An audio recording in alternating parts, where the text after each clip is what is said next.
just about to touch down here with our two Kerbinauts. Oh my god. That heat shield exploding just under my capsule is freaking scary. I should have probably jettisoned that. I think you can.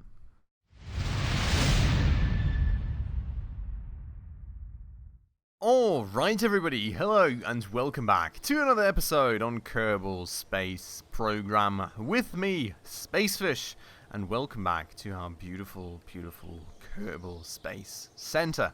Where in the last episode, we actually already went ahead and launched our first rocket for our newest mission, which is, unfortunately, I will have to say, not the most interesting one in the world, because it's yet another one where we have to go ahead and meet two rockets in orbit, transfer crew across, and pretty much just bring them back. And, well, as you can see, there's our first rocket already happily orbiting around Kerbin Go Boom, and, well, the second one is going to be coming today now, because that is going to be our task to actually get that going.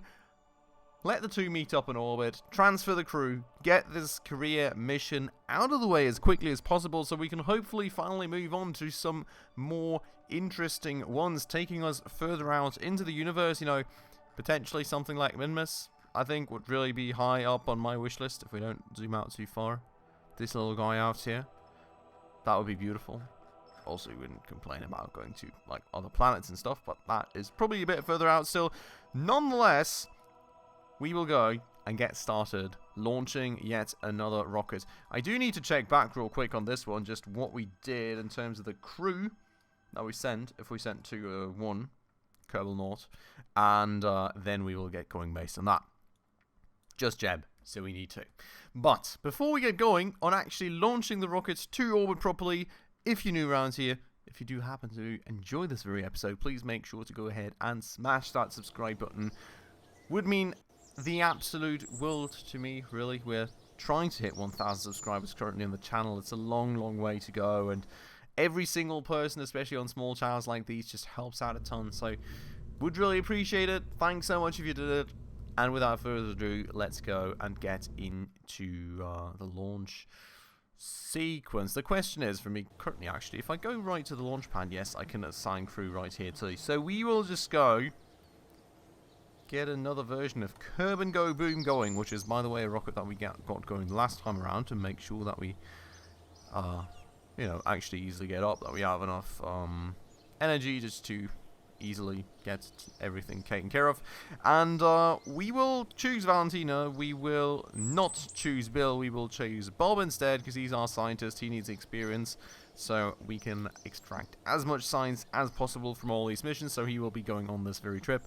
Bill, I'm sorry, little guy, we will take you along soon as well, I promise, but we just need bigger capsules for that purpose, which, you know, maybe we should also put on our to-do list with all that research, well, with all the science that we have. Also, I think an interesting point, I think our limit for science was at like 500, so we probably actually need to get to spending some soon or upgrading some buildings. But, you know, that we will get to when we do get to it. For today, let's go ahead and get that second vehicle launched. And we'll probably wait a bit on the launch pad. We'll just fast forward for a second, because I think we'll try and at least already get the rockets somewhat in the same place. So before we do anything here, let's make sure the staging set is set up correctly, which evidently it very much isn't. I would like to get the engines fired before we decouple here, so that's more the plan right there. And we're going to get this to full throttle, but we're pretty much instantly just going to cut that out, right? So that's not going to last for long. Then we go ignite the engines, decouple, eventually decouple these, and then, you know, we have that. And double, triple checking. There's a heat shield on this, because we all know we like to forget about that one, apparently. That said, though, let us go. Time warp a tad bit. Get that around the outside. Oh, God, that was close. And it's already a bit close, because usually you want to start when it's about here. So we really need to get going now. 3, 2, 1, launch. Oh, God. I somehow had to press spacebar twice there, because for some reason the rocket really didn't want to decouple from the little standing feet holding bits there. I don't quite know what they're called. But anyways, we're well underway. Valentina is super happy. Bob is super freaking scared, but we're going, and we're already trying to tilt over as best as possible, all the while, you know, trying to not unsettle the craft too much while we do that. But I really kind of want to get that orbit going a little better for us here. Surface speed really isn't too high, so I will add on the engine a tad bit more, and we will make sure to keep turning this thing over slowly but surely, getting that main engine maybe not involved a little more. I was going to say getting it involved a little more, but Jesus Christ, I mean, look at that speed. And I think that should be sufficient. Oh god, that was bad timing to look at the map. The solid fuel boosters. Oh my god, that was scary. That was really quite close to the craft, but we're good, we're all fine. We are getting that apoapsis growing, which is beautiful. We'll kind of stay at this angle for the time being, because, you know, that'll actually allow us to bring that apoapsis out nicely. Going over a little more now. I'm a bit worried about, like, the heat aspect of things, but, well, you know, we kind of just want to make sure to push that apoapsis around slowly but surely.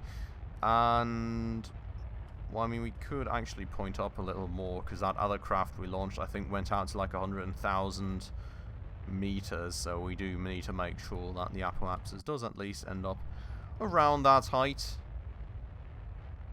And then we're just chilling, burning, being happy.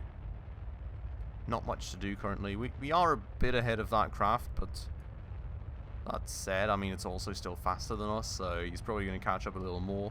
And we won't be that far apart, I think, at the end of the day when we get to that apoapsis, so should hopefully all be quite fine overall. Gonna go and turn that thing a little more to the prograde marker there. Again, altitude there. Oh god, that was close. Pretty decent altitude match, I would say. That's our new apoapsis. And the next button, then we're going to continue right there. But you can see we've got a lot more lateral velocity already going like this, which is beautiful, which I really like. And we are going to go and get that thing set up here. I'm not quite sure we're in the exact... Yeah, we are in the exact spot with the marker. So, something along those lines. 99, 99. Beautiful. So, let's go ahead, get that RCS turned on. And that's going to aid us in turning... I was going to say, like, damn, that RCS is slowing us down, but we're kind of still a bit in atmosphere, I guess. I guess that is the issue. No, no. It's just because we're getting to the top of the orbit. Burn time, 19 seconds. Node is in 1 minute and 35, so we do have some time there. RCS turned off to save some of that, and we will go ahead and slowly but surely fast forward to that. And look at that beautiful match. It's great. We're still a bit away from the other rocket, but we are really not too far apart, so really making our own lives a little easier here, which is always great. Got a burn time of 19 seconds, as I said, so we need to start around 10 seconds with that burn. And then we'll get that orbit rounded off. Already got the beautiful, beautiful space sounds playing. Let's get going on that final orbital insertion burn. Make sure we stay on the marker, ideally.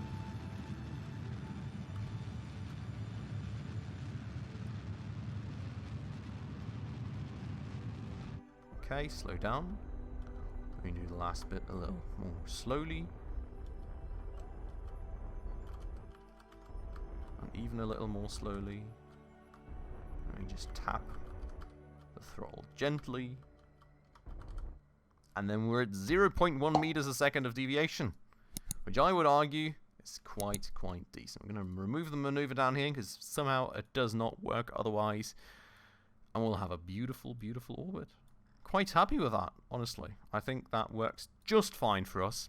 Now, the deal is going to be to set this thing as target, and we will need to make sure to get closer to it, which currently our closest intersects are here, 124 kilometers, and this thing is at 87.5. So we're in fact moving further away, which I'm really not liking. So we need to make sure to change that. Technically speaking, we were so close. I think we are going to kind of have to just extend that orbit out, or wait, do we need to make it? That's 130. If we do that, it's 124. It's 102. Okay, so I mean, given that we're the craft that's ahead, we need to actually extend outer orbit.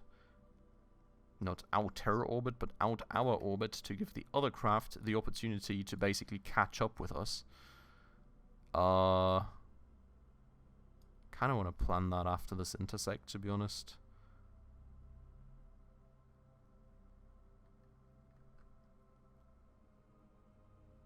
That's the separation of 55, okay. Let's center Kerbin here for a second. So this will lead to a separation of 55 kilometers. Okay, so here's where we bring that out. So if we do that like this, we're at a separation of 2.4 kilometers. That's still 2.4. That's 3.9. So something along 2.4 is where we're going to end up. 2.3, that's beautiful. That's going to be the plan. And then we kind of match the orbits to each other again. Kind of, you know, just burn over for the last few meters, just like straight at the craft. And then we're pretty much already good to go. So that should be a very, very clean way to quickly take care of that mission for ourselves. We will go and get the craft aligned. And then we've got 6 minutes till the burn, and it's 0.5 seconds of a burn. I guess, you know, that's the drawback when the rocket engine is that powerful, especially when you get into space and the craft's already a lot lighter, you know. So literally, like, you tap that button for like 2 macro seconds and you're pretty much already good to go. I don't think my reaction time is good enough. 0.5 seconds of a burn, so we'll probably just approach that one a tad bit more slowly. You know, I think that's probably the better plan right there. I mean, both crafts have like tons of fuel remaining, by the way, so that's why I'm not even bothering considering like which craft to burn with, because it doesn't matter at the end of the day. Let's bring the resource screen up right here just to make sure, you know, that we don't go too low on electric charge or anything, but we put like batteries and everything on there, so it should be quite fine. And you know, at the end of the day, if we do run out, do always have some solar panels. So that's 0.3 meters a second. Let's go and RCS our way over to that marker. Ooh, too far.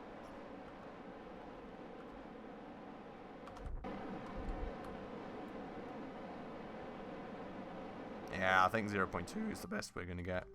Okay, let's go and remove that marker. And that leaves us still with the intersect of 2.3 kilometers. So, beautiful, perfect. That means now we do need to do a full lap around Kerbin, first things first. We are already going to go and swap to target.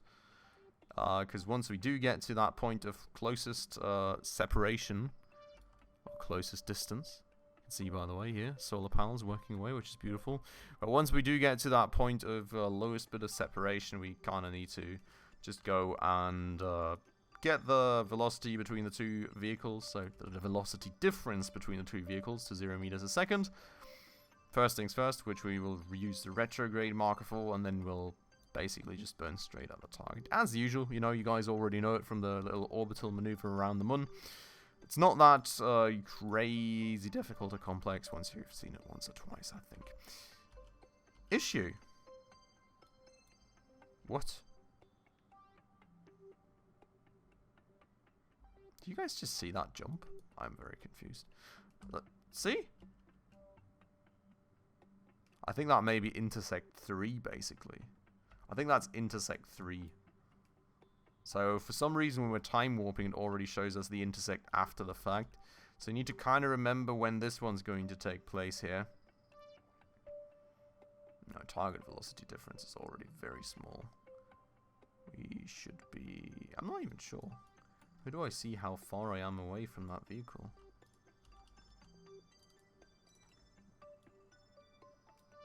Usually I do see that when I've set it as target, right? Yeah, 3,600 meters. Okay. So we can just monitor that a bit. 2,300 roundabout should be where we do want to end this off. 2.6. Yeah, that should be around this first marker, I guess. Okay, now I don't see it anymore. See, there we go. Okay, that's fine. Oh, we're actually really close. Oh, God. We are way, way closer, like, time-wise to the marker than I thought we were. Find the retrograde marker quickly. Ooh, there it is. No, too fast. Oh! Now, that was an overshoot. Back, quickly. Ah, we're separating again. This is not good. Don't overshoot again.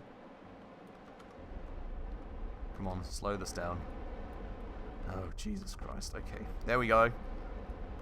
Quick little bit of panic right there. But we're good. We're fine. Don't worry. It's fine. RCS is throwing us off course a bit there, but that's that. Okay, now we're going to turn the RCS off for turning purposes, because, you know, it does actually induce some level of speed to the craft as well. And technically, is this the prograde kind of towards the craft marker? I think it should be. This should bring us closer together. Question now really being... Yeah, there we go. So, it's kind of hard to see just how far we are away is the issue. And we're also doing this maneuver kind of on the dark side of Kerbin. So there's like a high likelihood, I would say today, that we are literally just going to smack headfirst into that rocket. If so, at least you're all going to have one beautiful big laugh. I am going to go and just position myself retrograde already for for when that emergency comes. Not for if that emergency comes, but more for when that emergency comes. Because we all know it's going to happen, don't we? We all know I'm nearly going to kill everyone. It is totally going to happen. Let's try and not do that, right? We'll see. 1,600 meters. Okay. You can see that we've got a separation of 0.2 kilometers coming up. So apparently we're not going to smack head first into that. At least not just yet. Which is good because we're slightly off. So around this marker we will have to slow down our velocity difference again, basically. Whee! Okay. That should be fine. We are already on the retrograde marker, so no panic this time around, luckily.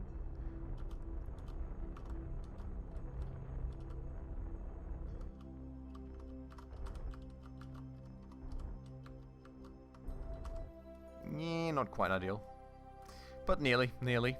So, the target should be... Oh, is that... No, that's not it. That's like something else, I think. Target should be somewhere down there? Is it that? No. It's like... that. Oh, there it is. Oh, there it is. Jesus Christ. Okay, that is closer than I thought we were. Ooh. Oh my lordy lord. Okay, I think I'm going to try and do the little last bits with RCS here. That is... if I do find out. There. Okay, there we go. So. This should give us a nice little thrust over. Can I not mark this vehicle for myself, like, visually somehow? That would be beautiful. You can see that just like with, like, JIKL, I can go, like, up, down, right, left in terms of thrust, and then H is forwards, basically, and N is, like, backwards, so braking in relation to the vehicle. And now we can literally that way just get ourselves nice and close without like too much of a crazy speed induction from this thing. Oh, that said, we're actually really low on monopropellant. I should probably consider moving, like, okay. We are gonna go and turn the rocket around because I don't think we really realistically have enough fuel left, like monopropellant fuel, in the stage to actually fully slow down with that. So we're just going to do this. Hello. And try and not overdo things and burn, like, straight into that rocket. Jesus Christ, we're actually close. This is, like, next level close, guys. Holy moly. Have been that close to another rocket for quite a while, I have to say. Look at that separation. Okay, we're going to go cancel the last bits of movement out with the RCS, more or less. And that's that. There we go. Those rockets are freaking close, mate. Beautiful. So what's going to be the deal now is that Bob here, let's go and check that we actually have the contract right. We do have that. We're going to go take Bob, and little Bob's going to hang on for dear life, then he's going to go, let's go, turn on his little RCS pack, and then we are going to find out just how easy it is to get him over. And hopefully he doesn't just smack headfirst into the rockets and send it into a tumble into the other rocket. That would be an issue. Because we're really freaking close here, just saying. So, I hope he's still got some decent amounts of RCS with him. And then we need to find the hatch. Is it down here? Is that it? Yeah, there it is. Okay.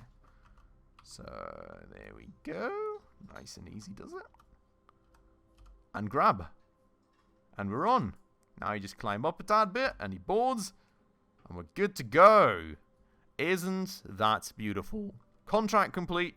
And we can literally just get going straight away. And that is what we're going to be doing. This rocket is going down first.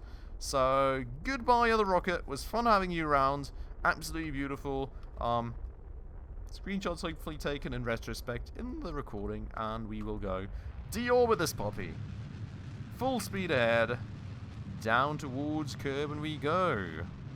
Back to home sweet home. We're just going to go and make sure that we land somewhere on, like, terrain. It should technically be sufficient, because, like, the atmosphere is going to slow us down. Yeah, it should be more than fine, should it? Yeah, it should make us land, like, somewhere there. I'm still going to go add a little bit of extra burn, because why not? We've got so much fuel. Cool. I would argue that that's definitely sufficient. So what we're going to do is going to take one last look to make sure we don't need any extra fuel. And we're going to say bye-bye main stage. Thank you so much for your services. Appreciate that a ton. And now we can literally just... Oh, God. We're going to turn on the SAS for the time being. We're still on an atmosphere. Just going to line to our retrograde marker. Watch that stage go. Goodbye. And then we are going to get ourselves into atmosphere. Technically, should be able to turn off SAS and just tumble into the right position, but I guess we're not going to do that. We're going to wait for atmosphere to come up, and you know, you can actually see a heat shield being used. It's just, like, basically a sensation on this channel. Okay, no, I'm not sure, we seem to be drifting off a little without SAS. Or maybe not. We will try it without SAS for the time being and see how it goes. In case of any emergencies, I'll turn this back on. There goes the ablator being used slowly but surely. You could still reduce the amount of ablator on that heat shield, because we all know we don't need that much, but that's a bit too late now, I would argue. Fine. It is what it is. And you can see it's just literally bouncing in right in the perfect spot without SAS, so that's beautiful. Surface speed being slowed down, you can see that we're easily making the land, because, you know, atmosphere slowing us down and everything. Heat is going to be gone any second. There we go. Going to go and time warp a little till we're a bit closer to the ground. Drag is going to guide the capsule in by itself. We can open the parachute. Get that, you know, nicely deployed. At 1,000 meters of altitude, it's going to deploy itself. So we're going to go and time warp till we're a little closer to that, and then just in time, we're going to slow the time warp to make sure the Kraken doesn't explode the capsule. And we hear beautiful explosions as the rest of the main stage explodes on the ground. Beautiful. Good stuff. Just about to touch down here with our two Kerbinauts. Oh my god. That heat shield exploding just under my capsule is freaking scary. I should have probably jettisoned that. I think you can. We are going to do that the next time around to make sure we don't go up in flames. But that's the first vessel. Recovered. Absolutely beautiful. And we're literally just going to hop right up to orbit in just a second and make sure to G-orbit the second one. That's the plan right there. So, let us go and hit next. Tad bit of science earned. Bit of funds recovered. No XP gain. tracking station right there. And we do have the second second rocket flying around right there. So, where are we at? Can we deorbit this puppy? We can. We just need to aim a bit. So, RCS on. We don't have much of it remaining, remember? We're literally just going to point right there, get going, and bring Valentina back home too. And then we need to kind of see, like, we could pretty much just cut it off right there. It's a good plan for re-entry. We literally want to end up there. Totally happy with that. Didn't want to end up in camera view, to be honest. How do I... C. Okay. And there we go. Valentina is absolutely stoked to be going back home as well, evidently. We will keep that tank on for a while longer, just till we are a bit closer to the atmosphere, you know, in case of any weird mishaps. You never know what happens here in Kerbal Space Program. The Kerbals always manage to mess something up, so you don't really want to risk that. But then, last check, quite happy with that. Farewell, second main stage. Thank you so much for your services. We are going to be going on without you. Checking that ablator while we go down, because we should technically be going in a bit faster, which also should mean that at the end of the day, we are going to... Oh, God. That should also mean that at the end of the day, we are going to bleed a little more of that ablator. By far not as much as we have on there. I'm really wondering if you're ever able to, like, bleed 500 units of that.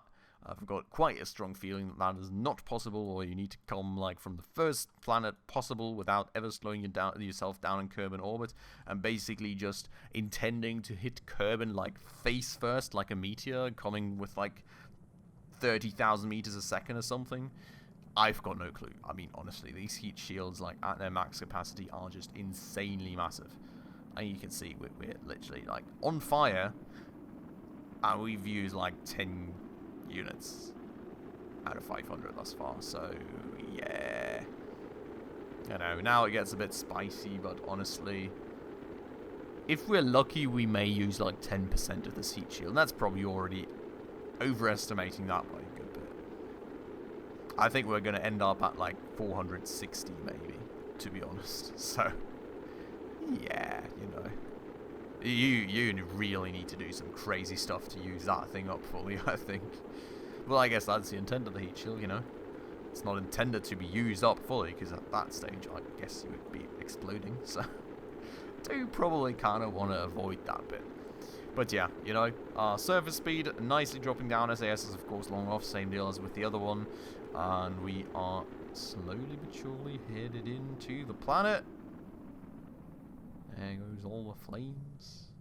And 466. So not all too far off from what I said there earlier.